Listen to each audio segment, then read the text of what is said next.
नमस्कार, ताल ठोक के में आपका स्वागत है। मैं हूं सचिन। आज हम ये सवाल उठा रहे हैं कि क्या एलओसी पार से सर्जिकल स्ट्राइक को लेकर चश्मदीदों के जो खुलासे सामने आए हैं उसके बाद उन लोगों का शक दूर हो जाएगा जिन्हें सबूत की तलाश थी। उन लोगों के सवाल खत्म हो जाएंगे जिनके अंदर भारतीय सेना के साहस को लेकर सवालों की भूख पैदा हो रही थी। उन लोगों की आंखें खुल जाएंगे जो अपनी आंखों पर चढ़े सियासत के चश्मे की वजह से आतंकियों को दिए गए कड़े जवाब में देश का हित नहीं महसूस कर सके। एलओसी के उस पार 28 सितंबर की आधी रात भारत ने आतंकियों के खिलाफ जो ऑपरेशन चलाया उसकी धमक पाकिस्तान तक पहुंच गई, अमेरिका तक पहुंच गई। रूस और दुनिया के तमाम देशों को उस सर्जिकल स्ट्राइक का धमाका सुनाई पड़ गया, लेकिन इस देश पर 55 साल हुकूमत कर चुकी 131 साल पुरानी पार्टी कांग्रेस को सैनिकों के पराक्रम की आवाज सुनाई नहीं दी। वो सेना से सबूत मांगने पे अड़ी रही। हम जानते हैं कि कांग्रेस को यह सवाल चुप सकता है, पार्टी कह सकती है कि पार्टी का बयान बिल्कुल अलग है, लेकिन आज हम ये सवाल उठा रहे हैं कि अगर कांग्रेस ये कहते हुए संजय निरुपम के बयान से किनारा कर रही है कि कल संजय निरुपम ने जो कहा था वो उनकी निजी राय थी, उनके विचार थे, तो क्या आज कांग्रेस संजय निरुपम पर सेना की छवि खराब करने वाले बयान देने के आरोप में कार्रवाई करेगी? हम सवाल यह भी कर रहे हैं कि क्या सेना के शौर्य का हिसाब मांग रहे दिल्ली के मुख्यमंत्री अरविंद केजरीवाल को आज जवाब मिल गया? जी न्यूज ये मानता है कि किसी भी आम और खास आदमी को इस देश में शहीदों की शहादत का मजाक उड़ाने का अधिकार नहीं है। किसी भी संजय निरुपम और अरविंद केजरीवाल को सेना से सबूत मांगने का अधिकार नहीं है। किसी भी राजनीतिक दल को सियासी चालाकी करते हुए, बनावटी सैल्यूट किए जाते हुए जाने अनजाने में देश के दुश्मन का मोहरा बनने का हक नहीं है। आज इसलिए हम ये सवाल उठा रहे हैं कि क्या एलओसी के उस पार से आए सबूत अब कांग्रेस और केजरीवाल की आंखें खोलेंगे?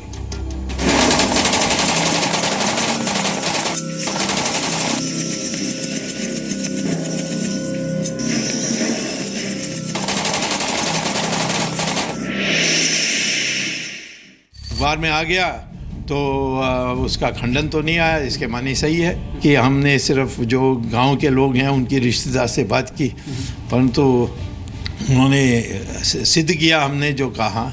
सर, आपने कहा ये सर्जिकल अटैक पहले भी हुआ करते थे, कभी उसके भी सबूत सामने नहीं आए?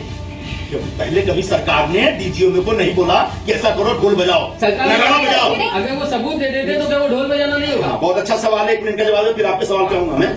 इनका सवाल है सबूत देना क्या ढोल बजाना होगा। आप तो ऑलरेडी 1 हफ्ते 10 दिन से ढोल बजाए जा रहे हैं और पूरी दुनिया में सवाल उठ रहा है। तब भारत की अपनी छवि, अपनी इमेज का प्रश्न है, इसलिए आप वो नेशनल सिक्योरिटी कॉम्प्रोमाइज न हो, इसको देखते हुए थोड़ा बहुत तो देना चाहिए। जब डीजीएमओ सार्वजनिक रूप से प्रेस ब्रीफिंग में अपनी बात कहते हैं वो हमारे लिए पर्याप्त है।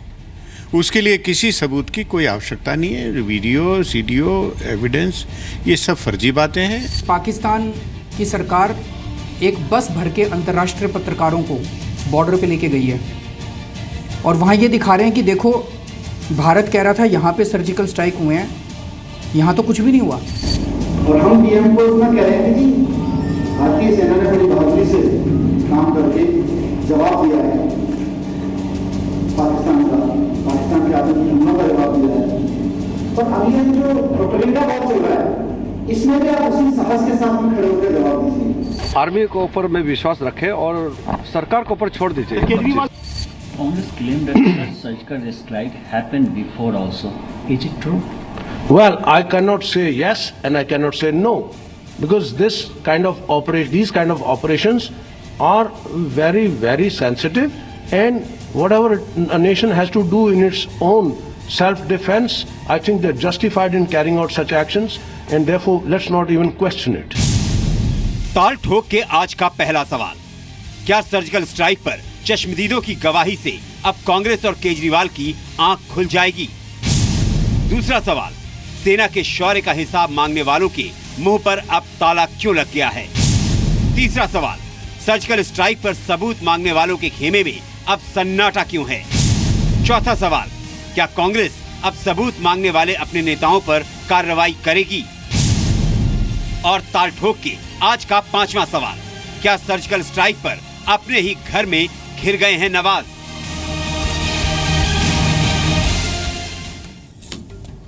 तो राजनीति करने के बहाने राजनीतिक दल बड़ी चालाकी से कहीं ना कहीं सेना पर सवाल खड़े कर रहे थे। आज चुप क्यों हैं? आज क्यों कह रहे हैं कि कोई सबूत नहीं चाहिए? हमारे साथ चर्चा करने के लिए सुधांशु त्रिवेदी मौजूद हैं, प्रवक्ता बीजेपी भारतीय जनता पार्टी के राष्ट्रीय प्रवक्ता हैं, गृहमंत्री राजनाथ सिंह के राजनीतिक सलाहकार हैं, चरण सिंह सापरा मौजूद हैं, प्रवक्ता कांग्रेस, मीडिया में कांग्रेस का पक्ष रखते हैं, मुंबई के मुलुंड से एमएलसी हैं। हमारे साथ lieutenant general retire Shankar Prasad मौजूद हैं, रक्षा विशेषज्ञ, देश के जाने माने रक्षा विशेषज्ञ, पंजाब और राजस्थान बॉर्डर पर काफी अनुभव है। मेजर जनरल रिटायर्ड आर.के. अरोड़ा हमारे साथ हैं, चीफ संपादक इंडियन मिलिट्री रिव्यू के, 12 इन्फेंट्री डिवीजन के कमांडर रह चुके हैं, आर्मी की रेड फोर्स ब्रांच के भी चीफ रह चुके हैं।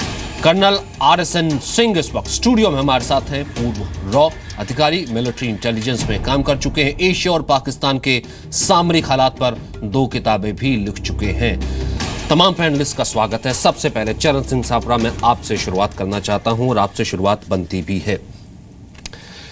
संजय निरुपम कल सवाल उठाते हैं, वो ये कहते हैं कि अभी तक तो जो बात सामने आई है वो ये फेक स्ट्राइक ही नजर आ रहा है, सर्जिकल नहीं फर्जिकल स्ट्राइक नजर आ रहा है।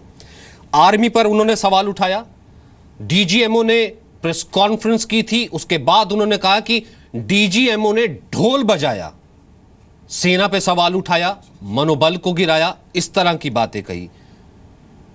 कांग्रेस पार्टी आज कह रही है, पीएल पुनिया कह रहे हैं कि हम उन बातों को डिसोन करते हैं, उनकी निजी राय है। आज पाकिस्तान के हर न्यूज़पेपर, हर चैनल में हेडलाइंस हैं संजय निरुपम। क्या मिला कांग्रेस पार्टी को? अगर कांग्रेस पार्टी की राय वो नहीं है तो क्या कार्रवाई की जा रही है संजय निरुपम पर, उन पर जिन्होंने सेना का मनोबल ऐसे गिराया? देखिए, कांग्रेस पार्टी की डेफिनेटली राय वही है जो कांग्रेस की अध्यक्षा आदरणीय श्रीमती सोनिया गांधी जी ने और उपाध्यक्ष श्री राहुल गांधी जी ने कहा है। कांग्रेस सत्ताधारी पार्टी के साथ खड़ी है और सर्जिकल अटैक का कांग्रेस पार्टी ने समर्थन किया है। ये कांग्रेस पार्टी का स्टैंड है और हमेशा रहेगा। जहां तक बात आई कि ये चर्चा जो चल रही है, ये चर्चा शुरू कहां से हुई? जब यूनाइटेड नेशन के जनरल सेक्रेटरी के स्पोक्स पर्सन ने कहा कि हमने कोई गतिविधि ना तो उस तरफ देखी ना इस पार देखी है। फिर उसके बाद में जो इंटरनेशनल मीडिया है, चाहे वो न्यूयॉर्क टाइम्स है, चाहे वो वाशिंगटन पोस्ट है, 3 लेयर के सबूत मौजूद हैं, आप एक मिनट सुनिए, वहां पर मौजूद है, अमेरिका ने सवाल नहीं उठाया, चाहे वो BBC है, और आपको वो कार्रवाई दिख गई। आपने जब सवाल पूछा तो आपको मुझे 1 मिनट तो देना पड़ेगा। आप बीच में टोकेंगे तो बात या तो इधर होइए या उधर होइए, या कहिए कि आप ठोक बजा के कहिए कि संजय निरुपम के साथ, या तो ठोक बजा के कहिए कि मैं संजय निरुपम के साथ हूं, हमें मैं सीधी बात स्ट्राइक लगता है तमाम ऑपरेशंस के बाद, या फिर कहिए कि हमें कोई सबूत नहीं चाहिए, सेना पर गर्व है। आप अति उत्तेजित मत होइए, सुन लीजिए, अति उत्तेजित मत होइए, सुनिए। तो विषय ऐसा है कि जब इंटरनेशनल मीडिया जब देश के ऊपर प्रश्न चिन्ह उठाता है, देश की आर्मी पे प्रश्न चिन्ह उठाता है, तो क्या सरकार का दायित्व तो नहीं बनता कि उसमें नहीं बनता है देश का दायित्व? और उसके बाद नहीं, चलो नहीं बनता तो फिर इंटरनेशनल मीडिया में जो आया वो ठीक है, उचित है। अब उसके बाद में दूसरी बात यह है कि भारतीय जनता पार्टी ये आर्मी की बहादुरी को, आर्मी के इस ऑपरेशन को अपने व्यक्तिगत बैनरों पर उतार रही है, कमल के फूल पर उतार रही है, और जितने राज्यों में चुनाव है वहां पर वो क्रेडिट ले रही है। तो जब भारतीय जनता पार्टी जब आर्मी की बहादुरी को, आर्मी के ऑपरेशन को एक पर्सनल क्रेडिट लेने जाएगी, उसको पॉलिटिसाइज करने जाएगी, निश्चित रूप से ऐसे प्रश्न सामने आएंगे। लोकतंत्र है, लोकतंत्र के अंदर हर व्यक्ति को प्रश्न अभी भी शक है, अधिकार है, अभी भी शक है। वो कांग्रेस पार्टी ने सबूत आने के बाद भी शक है, ये नहीं कहा कि आप वीडियो दिखाइए, लेकिन मैं ये कह रहा हूं कि लोकतंत्र के अंदर हर किसी को अधिकार है कि नहीं। अरे इतिहास गवाह है, सीता माता को भी अग्नि परीक्षा देनी पड़ी थी। वो भारत का लोकतंत्र तब भी जिंदा था, आज भी जिंदा है, ये आप ध्यान रखिए। नरेंद्र मोदी जी सीता मैया से बड़े नहीं है। अगर किसी देशवासी ने, किसी नागरिक ने सवाल पूछा है तो आप उसको देशद्रोही करार मत दीजिए। इस तरह से नहीं चलता। आप पठानकोट में जब पाकिस्तान को प्रूफ चाहिए था, पाकिस्तान को प्रूफ चाहिए था, जब आप पठानकोट में JIT को ले गए, किस विकेट पर बैटिंग कर रहे हैं मेरे को नहीं समझ आया। JIT में सोनिया गांधी कह रही कोई सबूत नहीं चाहिए, जवानों के साथ खड़े हैं। आप अभी भी कह रहे हैं कि नहीं बीजेपी ने ये कर दिया, अंतरराष्ट्रीय मीडिया कुछ दिखा रहा था, सीता माता ने परीक्षा दी, क्या कहना के चाहते हैं? एक तरफ रहिए ना सुधांशु त्रिवेदी। और आज अगर कोई व्यक्ति, देश का व्यक्ति कहता है, नहीं आप कहीं नहीं नजर आ रहे, सप्रा साहब आप किसी तरफ खड़े हुए नहीं नजर आ रहे, मुझे ये कहना पड़ेगा। आर्मी का अपमान तो उसी दिन हुआ जिस दिन पठानकोट में JIT को जाने मिला। आर्मी का अपमान उस दिन हुआ जिस दिन JIT, जिसमें ISI, जिसमें ISI थी, उसमें उनको VIP ट्रीटमेंट नहीं हुआ। पठानकोट के शहीदों को, पठानकोट के शहीद जवानों का अपमान उसी दिन हुआ जिस दिन JIT कल नहीं हुआ। तो आप ये अपमान वाली बात मत करिए, आप अपमान वाली बात मत करिए। बस वो तभी हो गया था, अब सेना अपमान प्रूफ हो गई। असमंजस की स्थिति कैसे सेना को अपमान का फर्क नहीं पड़ता, वो अपमान तभी हो गया था। सेना का छोड़ो यार, देश का अपमान का बात करो ना। ये क्या सेना की बहादुरी, सेना का ये, सेना में तो सभी बहादुर लोग हैं, सेना हमेशा बहादुरी से काम करती है।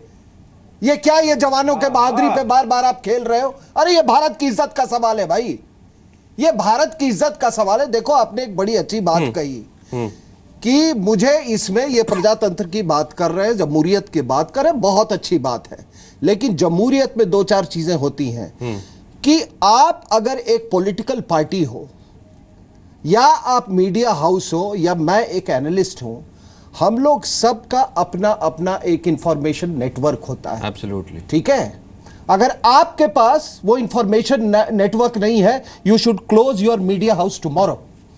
If a political party does not, इनको सब पता था क्या हुआ है, ऐसा नहीं है। पुरानी पार्टी है, चाहे ये केजरीवाल हो, इनके तो लेकिन आई एम सॉरी टू से अरसन साहब, ये कहीं ना कहीं आज ये नजर आ रहा है, इनको सब मालूम था, इनको सब मालूम है, इनको सब मालूम है, और फिर भी ये राजनीति हुई है। और मेरे को सबसे आज तो सप्रा साहब ये नहीं, आज तो नहीं, सप्रा आप साहब सुनो, ये क्लियर कर रहे हैं, आज तो सप्रा और साहब ये क्लियर कर रहे हैं मुझे कि कल संजय अनुपम ने जो कहा शायद नहीं, सुनो, वो उनकी निजी राय नहीं थी, वो पार्टी ने कहा शायद। यार में भारतीय जनता पार्टी इतनी तो उम्र हो गई है बात समझने की, कोशिश कर रही है, ये राजनीति तब हो रही है। Is this the kind of leaders they groom के कहा जा रहा है और ये क्रेडिट लिया जा रहा है। They look like facilitators of the members of the oldest profession.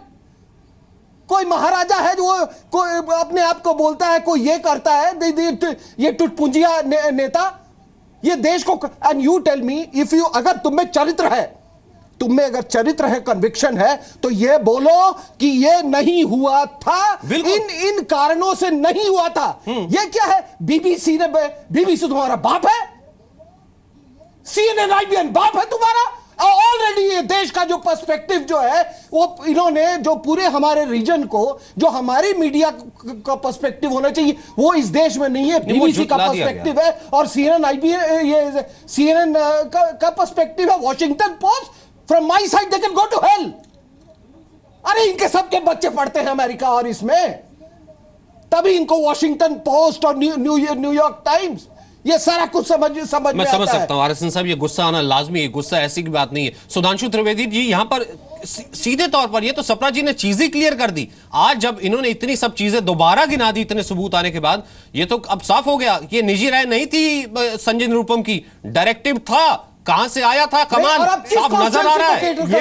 ये गिना रहे हैं कैसे चीजें उत्पन्न होती है। सप्रा साहब मैंने आपको वक्त दिया था, आपसे शुरुआत की थी, एक बार सुधांशु जी को बोलने दीजिए। वोट ना भटक जाए। मैं आरएसएन साहब आपके पास आऊंगा, सुधांशु बोलिए, सप्रा साहब मैं आपके पास दोबारा वापस आऊंगा। ऐसा है कि अभी जो कांग्रेस के प्रवक्ता महोदय बोल रहे हैं, उनकी बात का भी उत्तर दूंगा, उससे पहले एक वाक्य कहूंगा। यदि कांग्रेस पार्टी विदेशों में लिखे हुए चीजों को इतना बड़ा ब्रह्म वाक्य मानती है, तो क्या क्या लिखा गया है गांधी परिवार के बारे में। एक एग्जाम्पल दे रहा हूं, 1991 में स्विट्जरलैंड की एक पत्रिका स्वाइजर इलस्ट्रेटे में बाई नेम लिखा हुआ है कि राजीव गांधी का स्विस बैंक में इतने $1 बिलियन का अकाउंट है। मानते हैं आप? तब तो आप कहेंगे अखबार में छपी बात का कुछ नहीं। और देश के सम्मान से जुड़े विषय पे जो हमारी मिलिट्री कह रही है उस पे आप कहेंगे न्यूयॉर्क टाइम्स ने ये लिखा और फलाने अखबार ने ये लिखा। अब मैं इस पे आ रहा हूं। नहीं, लेकिन सुधांशु त्रिवेदी जी, आपके सबूत की बात ही नहीं है ना।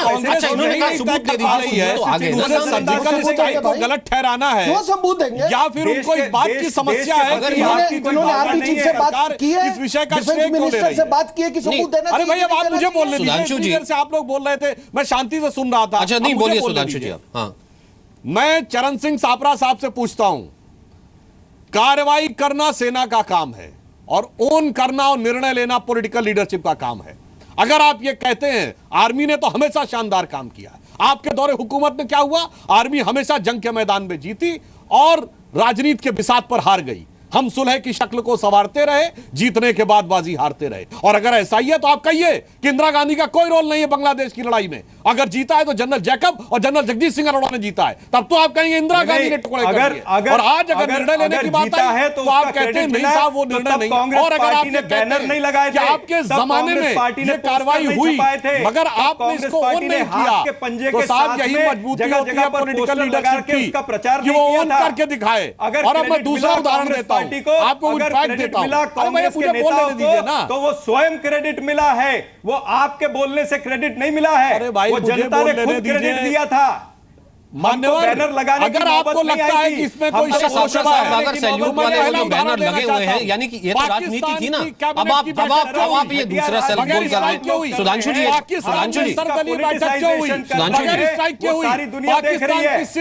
जी, रेजोल्यूशन पास हुआ, बगैर स्ट्राइक के हुआ। हाफिज सईद ने लाहौर में जाकर सर्जिकल स्ट्राइक में मारे गए लोगों का नमाज जनाजा पढ़ा, जिसके मीडिया में पूरी फोटोज अवेलेबल है, वो बगैर स्ट्राइक के पढ़ दिया। उसके बाद इस ढंग की बात, ये आम आदमी पार्टी जैसी बात कहे जो कि एक नई पार्टी उच्छृंखलता में गैर जिम्मेदाराना तरीके से करती है, तो समझ में आता है। मगर कांग्रेस पार्टी जिसने 56 साल देश में हुकूमत किया, जिसके दौर में 4 लड़ाइयां हुई, और वो इस ढंग के संवेदनशील रणनीति सूचना संबंधी विषय के ऊपर राजनीति करे, तो ये बहुत दुर्भाग्य है। मगर सुधांशु जी एक सेकंड, मुझे और भी जाना। सुधांशु जी एक सेकंड, मेरे को लेफ्टिनेंट जनरल शंकर प्रसाद के पास भी जाना है। एक सेकंड सपरा साहब, मुझे कहीं ना कहीं लग रहा था शुरुआत जब मैं करूंगा, आप कहीं ना कहीं एक कार्रवाई की तरफ बात करेंगे, आप सैल्यूट की बात करेंगे, आप ऑनर की बात करेंगे, आप शहादत की बात करेंगे, लेकिन आप अभी भी उसी राजनीति की बात कर रहे हैं। लेफ्टिनेंट जनरल शंकर प्रसाद, क्या लग रहा है आपको कि ये मौकरी हो रही है? जिस तरीके का सर्जिकल ऑपरेशन और स्ट्राइक से एक दूसरे को बधाई दी जा रही थी, इस तरीके से राजनीति की जा रही है आज उस पर? पहले इन्हें दोनों को चुप करा दीजिए। बोलिए सर। जरा ये दोनों चुप हो जाए तो फिर मैं कुछ कहता हूं। जी बोलिए सर। Thank you. ये मुझे बड़ा दुख हो रहा है कि आज हमारे देश में इस किस्म के पॉलिटिशियंस हैं। इन सब से तो एक किस्म से पूरे देश को घृणा हो रही है। मेरी समझ में ये नहीं आता कि आगे इलेक्शन जीतने की क्या सोच रहे हैं। पूरा देश इनकी आज थू थू कर रहा है। देखिए, मैं लड़ाई झगड़ा करना नहीं चाहता इन लोगों से। मेरा लड़ाई झगड़ा पाकिस्तान से है, वो मैं सही तरीके से मेरी फौज करेगी। आप ज़रा सोचिए, आप हमारी डेमोक्रेसी की बात करते हैं, अमेरिका भी एक डेमोक्रेसी है, वहाँ भी किस्म किस्म के पॉलिटिशियन और पॉलिटिकल पार्टीज़ हैं। जब उसामा बिन लादेन को अमेरिका ने प्रेसिडेंट ओबामा की कमांड में उसको न्यूट्रलाइज किया, तो क्या एक भी व्यक्ति ने इसका प्रूफ मांगा था? सोच लीजिए, जब उनकी फौज ने कह दिया, जब उनके प्रेसिडेंट ने कह दिया कि Osama bin Laden has been eliminated by a strike, by a surgical strike, not one politician in America asked for evidence. अरे ये क्या दुनिया की डेमोक्रेसी की बात कर रहे हैं? इन लोगों से तो घृणा आनी शुरू हो गई है। I mean these people have no status today, what are they talking about? हाँ, नहीं हुआ सर्जिकल स्ट्राइक, सो कर लीजिए जो करना है आपको। अरे भाई, पूरा पाकिस्तान परेशान है, हफ्ते भर से बलबला रहा है, कुछ कहा बारामूला में कर रहा है, कुछ बॉर्डर पे फायरिंग कर रहा है, समझ में नहीं आ रहा क्या करें। उनके प्रधानमंत्री कुछ कह रहे हैं, एनएसए ने हमारे एनएसए को टेलीफोन करके कुछ कहा, उनके अखबार कुछ कह रहे हैं, हमारा इंडियन एक्सप्रेस कुछ कह रहा है। तो उनके अखबार आज अगर उनके अखबार देख लीजिए, लेफ्टिनेंट जनरल शंकर प्रसाद को तो हेडलाइंस बनाने उनको तो हीरो मिल गए हैं। देखिए, मैं एक लास्ट बात बता दूं, देखिए, इनको ये समझाइए कि ऑपरेशन खत्म नहीं हुआ है। जरूर बोलिए, लेकिन आपको ये समझ लेना चाहिए ऑपरेशन खत्म नहीं हुआ है। ऑपरेशन साल भर, 2 साल, 3 साल, जाने कितने साल और चलेगा जब तक टेररिज्म बंद नहीं हो जाएगा। तो प्लीज इसकी ऑपरेशनल सिचुएशन पे कोई टिप्पणी न करें, तो आपके हित में होगा, देश के हित में होगा। फौज तो अपना काम करती रहेगी, फौज को इससे कोई इफेक्ट नहीं होता। Major general R K. अरोड़ा, आऊंगा सप्रा साहब आपके पास ही आऊंगा। एक बार मेजर जनरल आर.के. अरोड़ा से अभी तक मैंने कमेंट नहीं लिया है। आर.के. अरोड़ा साहब, किस पर बिलीव करें? अपनी फौज पर, अपने डीजीएमओ पर? फिर भी हम सबूतों की बात करें और उन सबूतों के आने के बाद भी आज फिर हम उस तरीके की बात करें? नहीं, उस वक्त ये था, बीबीसी ये कह रहा था, आज ये कह रहा था, फिर उसी मोड में चले जाएं?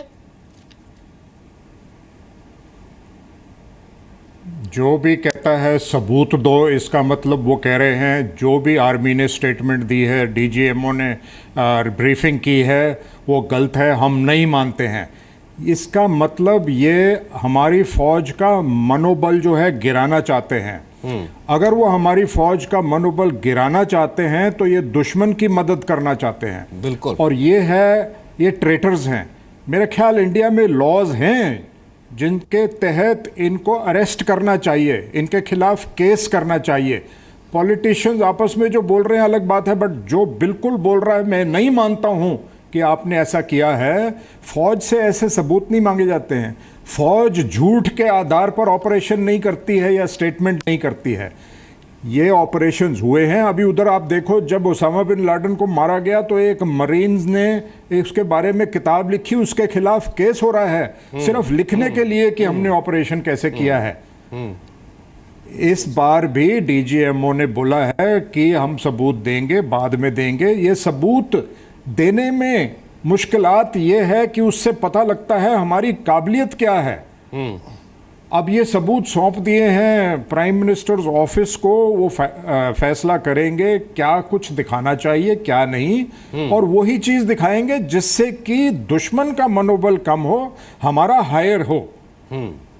तो इनको मेरे ख्याल तो पॉलिटिशियंस को एक बार तो माफ कर देना चाहिए। शायद उनको मालूम नहीं है, वो आपस में पॉलिटिकल गेन्स के लिए, नंबर बनाने के लिए इस किस्म की स्टेटमेंट दे रहे हैं, और वो उनको शायद रियलाइज नहीं हो रहा है वो कितना हार्म कर रहे हैं।